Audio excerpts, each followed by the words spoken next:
Now it's time to press buttons and talk with Manky and ProZD. What's on the paper? What's on the paper? I wonder what he was writing before. Come on, Mr. Wright. Let's take a look. No, don't look at that. Are you crazy? Edgeworth is sitting right there. Just distract him. I'll check it out. Hey, Edgeworth, you're looking pretty nice today. Yeah, look at you, sexy. Is that Detective Gumshoe out the window there? Oh no, he's falling to the ground. Hold on. First, let me see what this girl's doing. No, But he's gonna die. Oh no, Gumshoe. Joe Dark is back. Oh no! Von Karma's here! They're working together to kill Gumshoe. You gotta stop him. He didn't even look. Gumshoe could be dead by now. What? Letter of Edgeworth is cool. If you can't read, I'll read it for you. It says, letter of resignation. Resignation? Edgeworth, you don't mean... I'm tired, Mr. Wright. I feel as if something inside me has died. But Mr. Edgeworth, none of it is your fault. I know the path I've walked. You don't need to tell me. And the path I've walked hasn't been a just one. I can't forgive myself for what I've done. And no one else should forgive me either. Uh-oh, I think he's serious. Going into baby mode. Mr. Wright, please, you have to do something. This letter of resignation. I wonder if I can present it to Gumshoe to get him to let me into Chief Prosecutor Gant's office. He's not the Chief Prosecutor, though. He's the chief. He's the Chief. What if Gumshoe looks like a, that's fine. Yeah, that'll do. I don't care. I'll get arrested, sure. Oh no, I was saying like he just looks at it and goes, I don't care. Who cares if Mr. Edgeworth? No. He loves Edgeworth. There's no excuse for what I've done. 2 years ago, I used false evidence to obtain a guilty verdict. That's what it all breaks down to. And nothing I do can erase that fact. My god, I hate baby mode. But you didn't know, did you? I mean, that evidence was falsified. The police department and the prosecutor's office share a bond of trust. If that bond is broken, we stand to lose everything. You will lose everything. Voldemort. The police department's error is my error. My responsibility as the prosecutor in charge. That fact remains the same no matter what excuses I might have. Mr. Edgeworth. I take pride in my work. So tell me why. Why has it all come to this? I don't know. Even Edgeworth can't keep this kind of emotion bottled up. I was listening to that song at a bar earlier. At a bar? It was playing at a bar? Yeah, I was just out with my coworkers, and it was playing, and I like that song. Are you up for the trial tomorrow? First last year's trial, and now this one. It seems all you do is worry about me. To be honest, you're getting upon my nerves. But Mr. Edgeworth, you can't just walk out on the trial. Tomorrow is the last day. It's too late to change prosecutors. I'll bet that's what my superiors are banking on. I never thought that case would come back to haunt me like this. What do you mean? That list of evidence, it seems too short. Most lists run twice as long. It's only half as long as most lists? That is odd. After Neil Marshall was murdered, I became prosecutor for that case. I may not have been part of the investigation, but at the time there was only one thing on my mind. I'd use the evidence I was given to prove the suspect guilty. Say, we just saw a picture taken around that time. That picture. Something seems strange about it. Anyway, the day of the crime. Could you tell us again about what happened that day? The day Detective Goodman was murdered.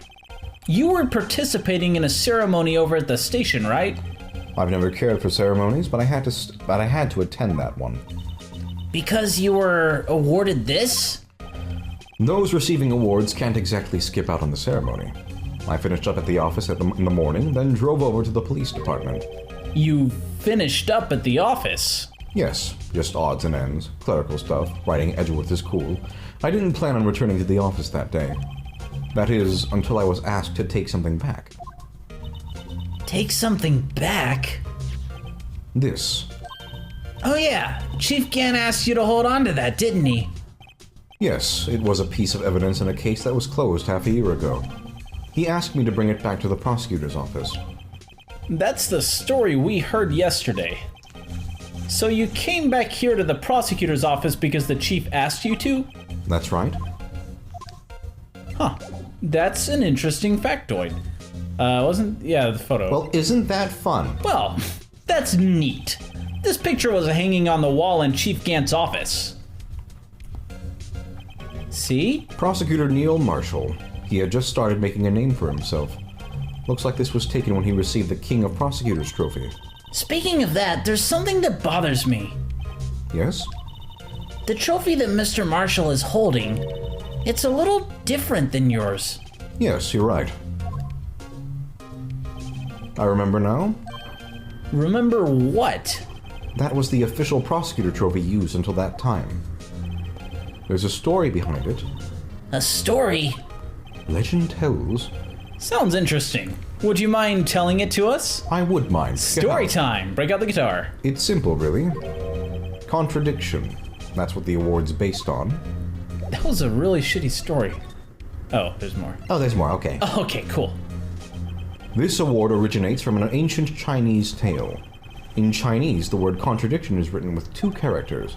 The first means halberd, and the second means shield. Have you heard the story?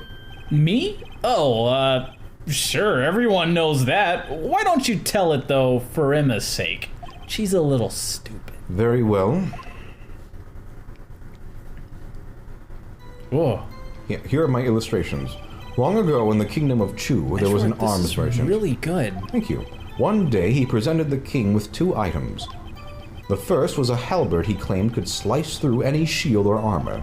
The second was a shield he claimed could withstand any weapon. Wait a minute. Objection! What? Those claims contradict each other! Very perceptive. But then again, you've heard this story before, right? Right. Anyway, as you mentioned, the very descriptions of these items discredit them both. I've heard it before.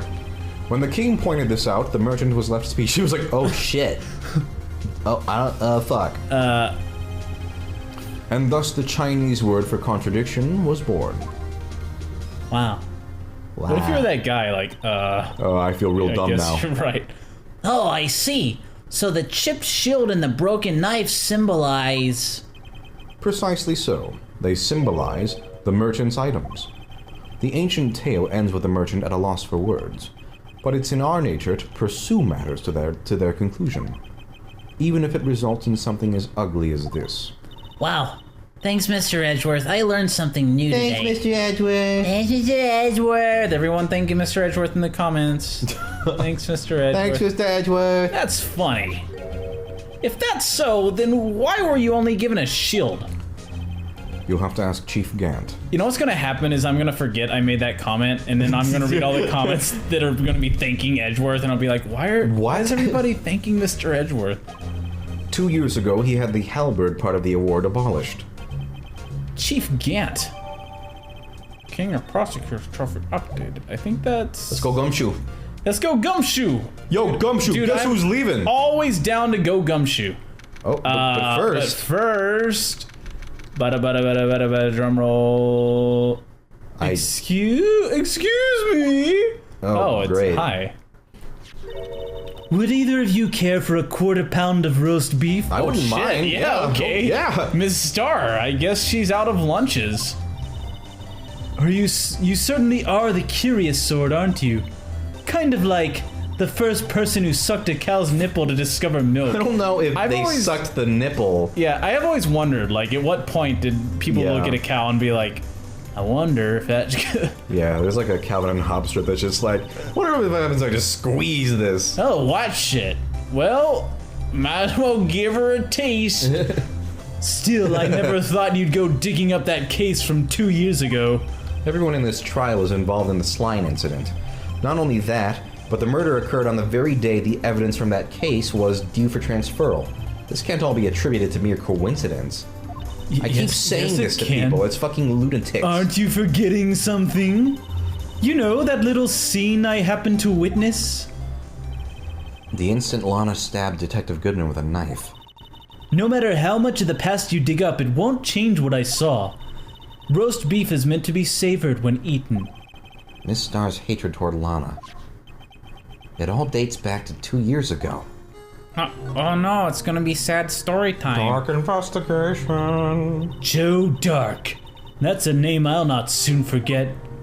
I had it written on a piece of paper and I kept trying to tell them. We trailed him for half a year.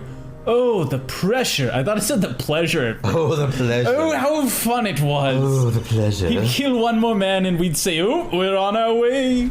Still, I don't think I was ever more alive than I was then. Those days were steamier than a bowl of hot gravy. We were all fucking. Most of our investigations were conducted in the nude. Poor old Jake Marshall, though. He must have been going through hell. Seeing his brother in the nude all the time. Yeah, that would be really weird. You mean because of his brother's death? Well, that end because... And his dick? Yeah, his dick dangling out all the time. They were close, those two. After Neil died, something took over Jake. He became obsessed. Seeing Jake like that made her all the more desperate. Her? Lana Skye. My sister? The best of the best were put on that SL9 Why'd you call it slime? What?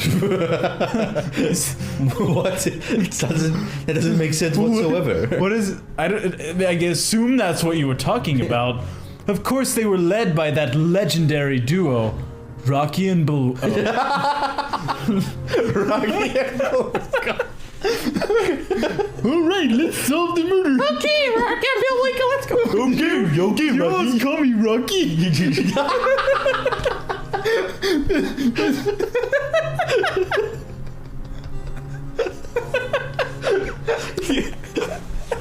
Why did you almost call me that?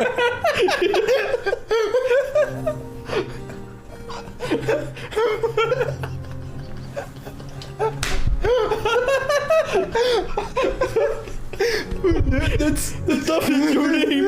Why did you almost call me that? Okay. Oh. Anyway, why'd you call me Rocky? Rocky, no, you're Rocky. I'm Bullwinkle. No, you're Rocky. I'm Bullwinkle.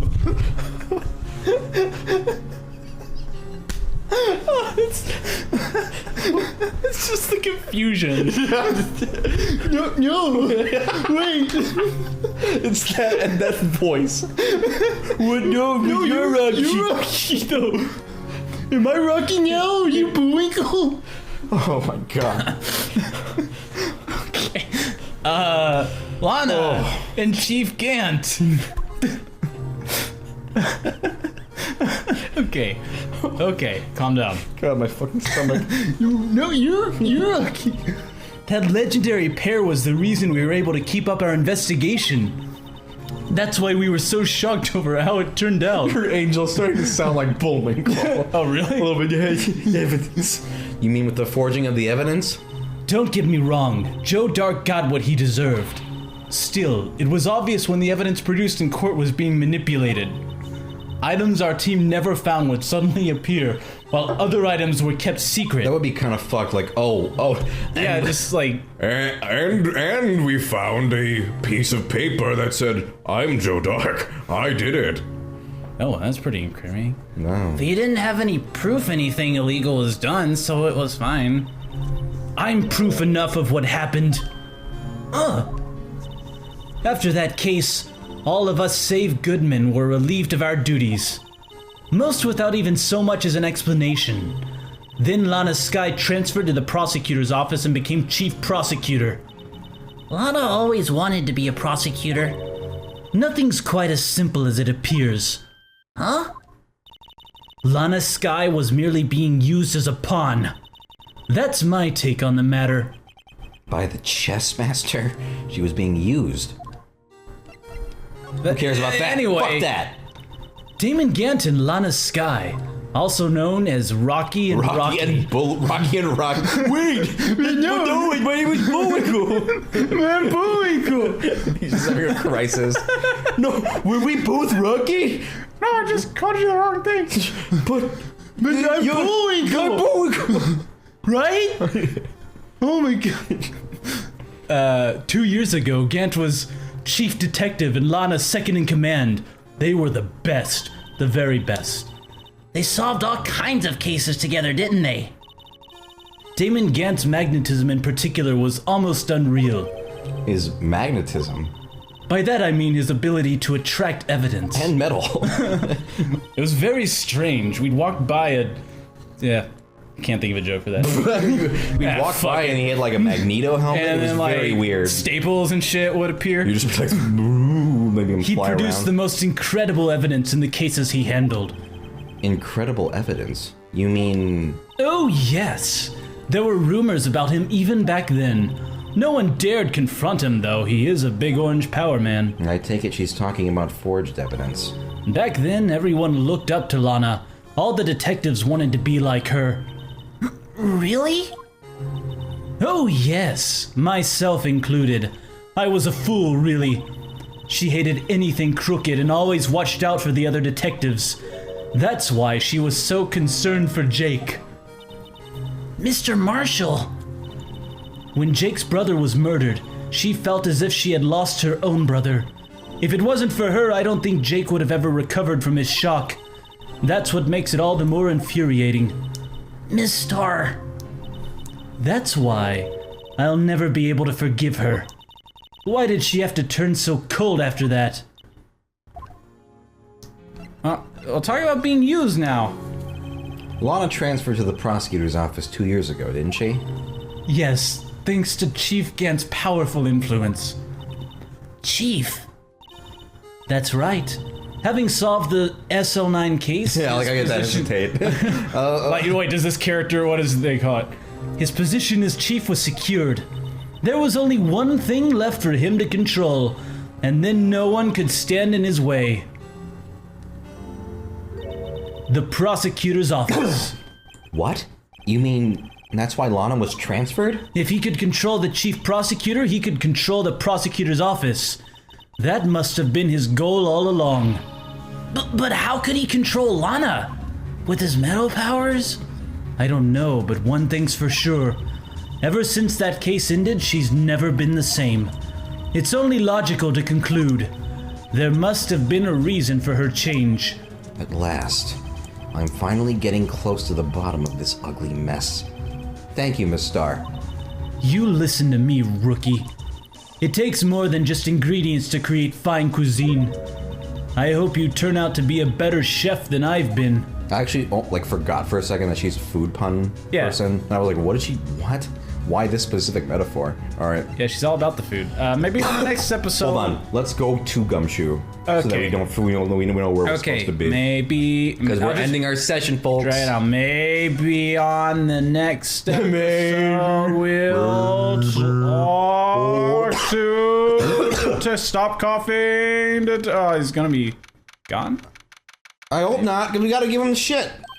There he is. Oh, you're back. Oh, on the next episode, bye, we'll talk to Gumshoe. him. See you later. See you next week. Where you going? Well, we gotta go about our lives, Gumshoe. I mean, We'll see you next week, man. I have a It's job. fine. I'm making a game. Someone's got his voices. We can't hang out all the time, you know? Yeah.